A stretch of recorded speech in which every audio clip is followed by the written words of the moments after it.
Hello and welcome back to Down the Track. Today we'll be reviewing the second test, day 4. We'll review the whole test. I have with me my co-host. He's back, Mr. Abraziz. What's up, man? How are you? I'm good. I'm good. I'm very happy. Incredible performance by the lads. I'm excited. I'm excited. I'm looking forward to the third test now. Yeah, unfortunately, I couldn't get your rant on record after the first test. There's a lot of opinions that you had, and I think I shared those sentiments. But it's good to catch you at a happy time. Now you're probably much more relaxed and much more excited right now. This is the exact performance I expected in the first test. It Yeah. didn't happen then, and when they were down and out, when they wrote him out, absolutely incredible character. My boy Jinx, I've backed him all the way, and he stepped up big time. It's so heartwarming to see that big century under pressure, showing his true character and his value in the team. And the bowlers, man, the bowlers have been incredible. This even in the last game, they were pretty good. They continued their performance. It's without the likes of Shami, without the likes of Ishant. Absolutely incredible. Mohammad Siraj, he's got a little bit of a stick lately because of his I mean his bowling has not in the T20s has been a little bit lackluster, but he's a proper test bowler, and he showed that today. He was incredible, absolutely magnificent. And Bumrah the leader, man, Bumrah the leader, he's just so good. You would always see that he has those traits, and this time with an inexperienced bowling attack, he really stepped up. And of course, you know my love for Ash. My boy Ash brings it on, and absolutely incredible from him as well. Absolute, very good team performance. That's what I'm very happy about. You know that everyone in the team stepped up. Uh, Hats off to the lads, and I'm looking forward to the test now.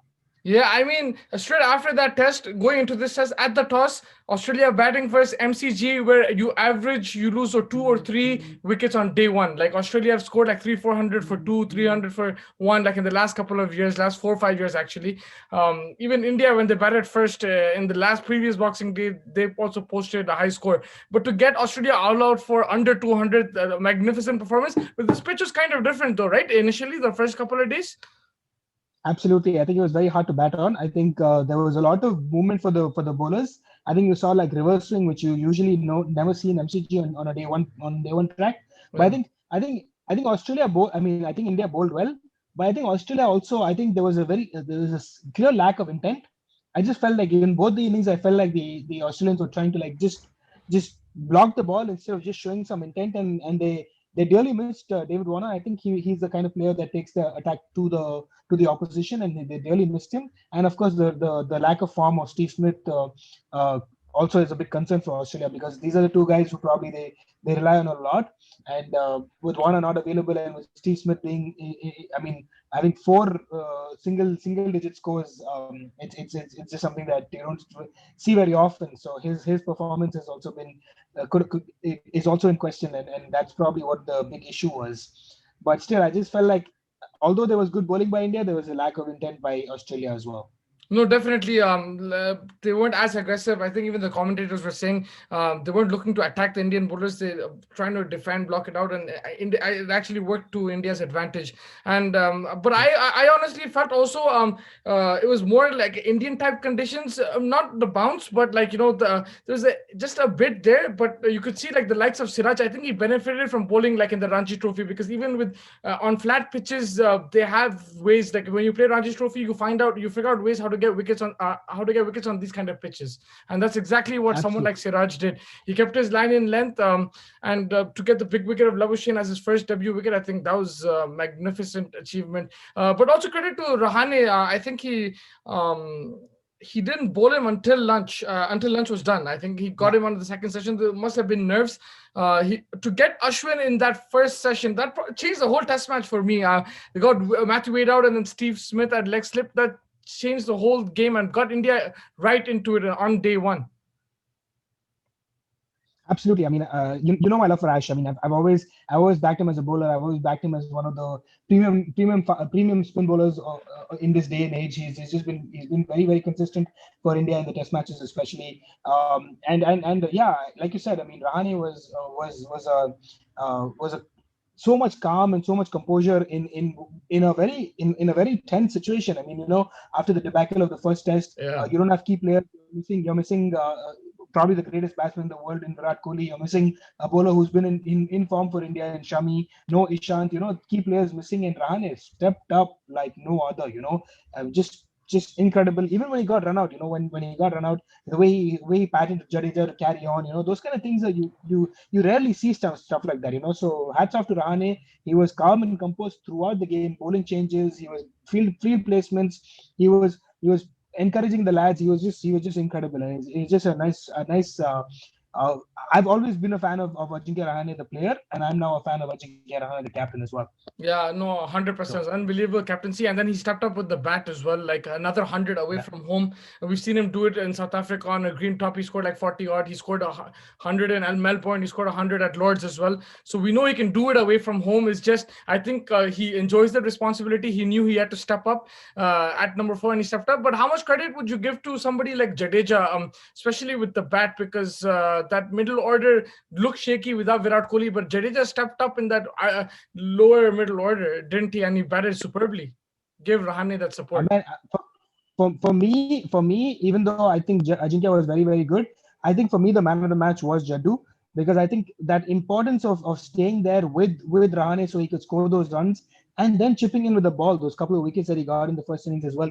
It's just incredible uh in the second innings. I'm sorry, Yeah. the way he kind of came out, and with the others injury, it was important that he bowl a few overs. He had to bowl those 10-15 overs for India, and he bowled well, and he got the important wicket. He got the important wicket of Wade when he was starting to get going at 40 odd. So it is very, very important that Jaddu stayed there, helped Rahane in the batting innings, scored a 50 himself, and then with the ball comes up and it provides the goods as well.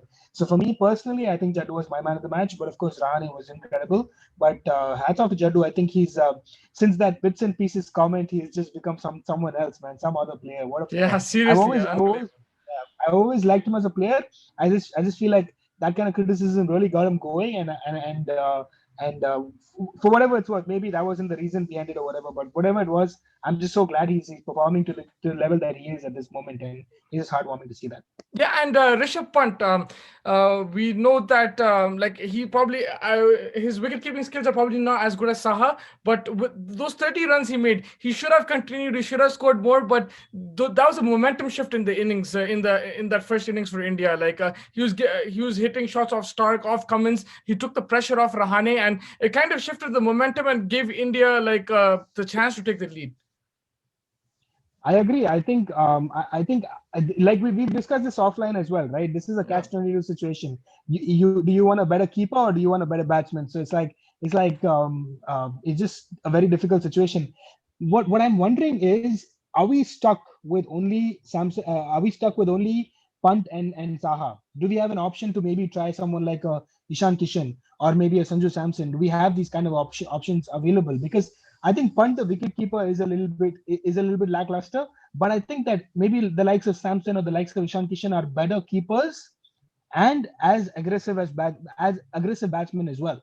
So it's something that maybe the Indian think tank might want to think about. Of course, Pant is incredible. I think he's right up there in the kind of guys who can really bat and really take the game away from the opposition. Yeah. But it's just something that maybe the Indian team, the think tank should probably think about, and maybe just give a couple of the other guys a chance. There are some good options available, so maybe just try and see if that works out. But he provides a lot of chirping behind the stumps, and he's getting into under the skin of the Aussies, which helps India a lot. I think this test that helped a lot. It was very underrated, like his behind the scenes work. I think he got into Wade's head a lot. You could see Matthew Wade engaging in the verbal, and yes, it might not Yeah, be a direct kind of effect, but it does play into the minds of the batsmen and actually gives India a boost in that way. I think because someone like a yeah, Saha, even like Rahane is not aggressive. I mean, he is aggressive captain, but he doesn't give you those verbals like Kohli does. So I slow. think someone like Pant, he'll irritate the batsman. So I think that's also Yeah, kind of important in a 5-day match. I agree. I think that just keeps the spirits up of the lads. Like when you see Yeah. that kind of fooling around, and it was good-hearted banter. There was no malicious intent or anything of the sort. It was good-hearted banter. He got under the skin of Matthew Wade for sure. Matthew Wade was trying and like messing around with him as well, but Yeah. he was unfair it, and at the end of the day, I think it worked out, and Matthew Wade just got out at a very critical time for Australia at the time. So yeah, hats off to Rishabh Pant. I'm just trying to be a little bit critical of if there's a possibility, because the emergence of a lot of Indian wicket keepers But we've then seen those in wicket the keepers past. have not been tested in these conditions also, so we don't know. But I agree.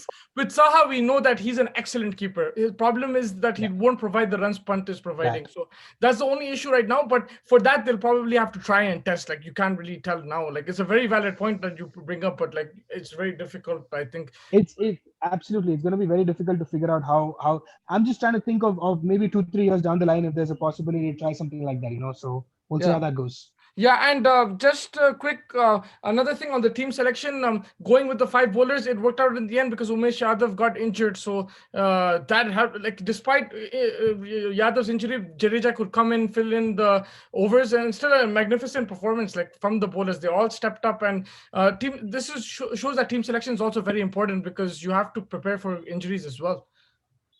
I agree 100%. And I mentioned it before as well. It was just very, very important, especially that having that extra bowler with Jaddu being able to come in and pitch in with those 10-15 overs is very important, Yeah, especially with Yadav getting injured as early as he did in the second innings. yeah. And that was important for them to wrap it up at that time. And Jaddu got the 2 wickets as well. So hats off to replace the likes of Virat Kohli with the Ravindra Jadeja is usually not something you see, but it worked out in favor of India. And the batsmen stepped up, the bowlers stepped up. Hats off to the performance in general as a whole. Yeah, and just to end with it, a couple of questions. First is, was your heart in your mouth when two wickets went down? There were 19 runs chasing 70. Absolutely, especially with Puji gone. I think that he stalwart. He like holds one end and the others can probably score from the other end. And when Puji went, I was like, shit, no, no, no, no, no, no, please, please, don't be so rude to us. And That's the then thing man, with the Australian bowling lineup. They always it's so difficult. Like I think that's why like this win is so important because you can tell that it's not easy to get this bowling lineup away. They just even with like 50, 60 runs, they'll make it difficult for you. absolutely, absolutely. There's a few things that went in that make this test victory very, very important. One was the lack of key players for India. The Yeah. two was Ajinkya Rahane's absolute calm and composure and stepping up in a big situation, and the kind of character that they showed after a very poor loss in the first test as well, right? Yeah, exactly. And three, it's this is a full strength, except maybe for the likes of Davey Warner.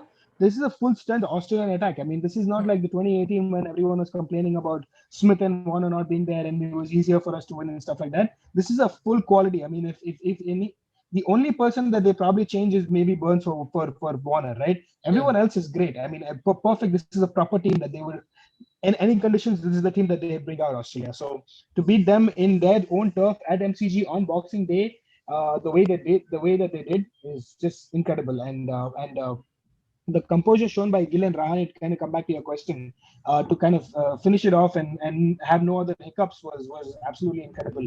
And Yeah. that man Gill, bro, oh my God, what some Unbelievable. sumptuous shots.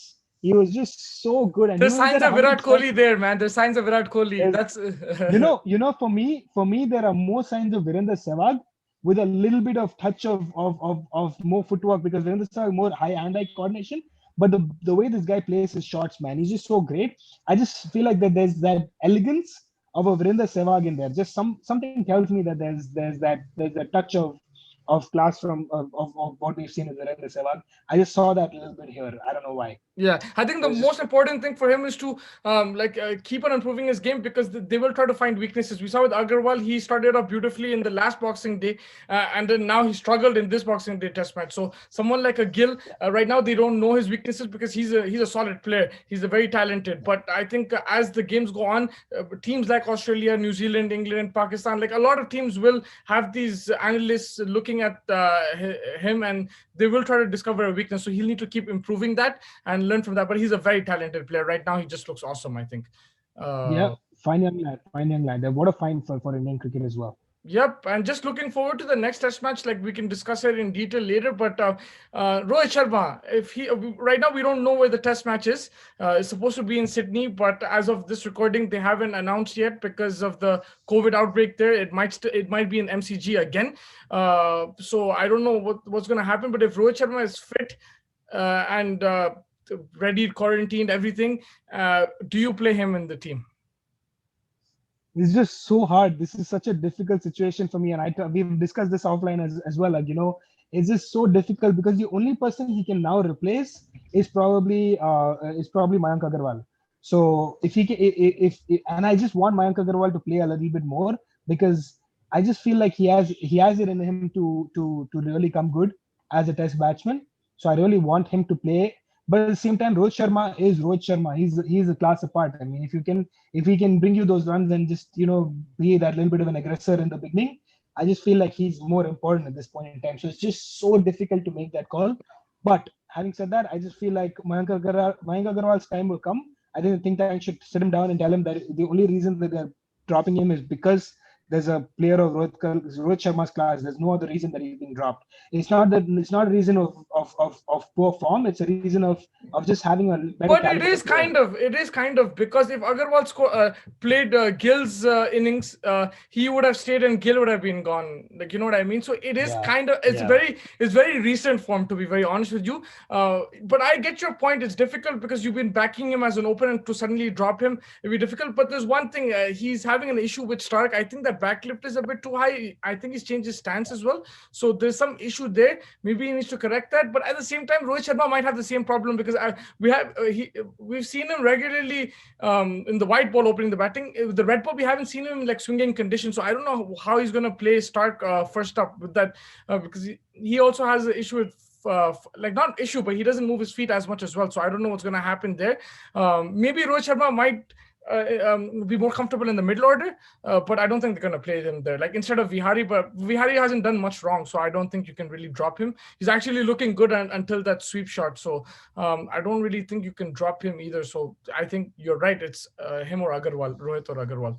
Um, Yeah, it's probably and maybe an outside chance of Vihari because unfortunately he hasn't scored those 50s that you hmm, probably expect of him. But it would be very very harsh it'll be to harsh. drop Yeah. a Vihari at this moment in time. Yeah, it's probably a good problem to have, like they say sometimes. It's a good problem to have in terms of if you want to bring him in or no. It's thank God I don't have to make that decision like I say sometimes. But I cannot comment on that right now. It's just very difficult for me. Who I would want to play. I'm a big fan of Mayank Agarwal. I think that he has a lot of talent, and I think that he's probably going to be one of the regular openers for India, at least in Test cricket. I'm pretty sure that will happen. Will he get a chance in the third and the fourth Test? We'll just have to wait and see. And one last thing, Rahane said that Umesh Yadav is recovering, but we don't know 100% if he's going to be available or not. If he's not, then you'll have to go with Saini, right? That's the only option available now because we've gone through all our fast That's gonna bowlers be now. a problem, man. I mean, nothing against any, Yeah. but like then it's gonna be two inexperienced bowlers. So I think that's gonna be an issue for A India. But lot. Yeah.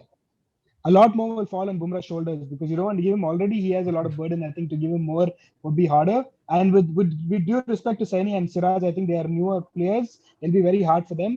But I would love for Umesh Yadav to come back because I thought Umesh Yadav was very, very good in these past two test matches. mm, Just this very, very good line and length. He wasn't trying too hard, which you sometimes expect from Umesh Yadav. He tries too hard and he goes for runs, but he was yeah, just focusing on line and length. And that ball to get Burns out was just a peach of a delivery, man. What a ball! And luckily got that one wicket before he went. And he was just 3 overs, unfortunately. But I think he would have been a lot more lethal had he continued for a few more overs. I think he was getting into a very good rhythm. I think he was bowling very very well, unfortunately. And I hope he's back. I mean, and if not, you never know. I mean, we've seen it's been a series of the debutants for India. Maybe Sen steps up and provides the goods. We'll find out.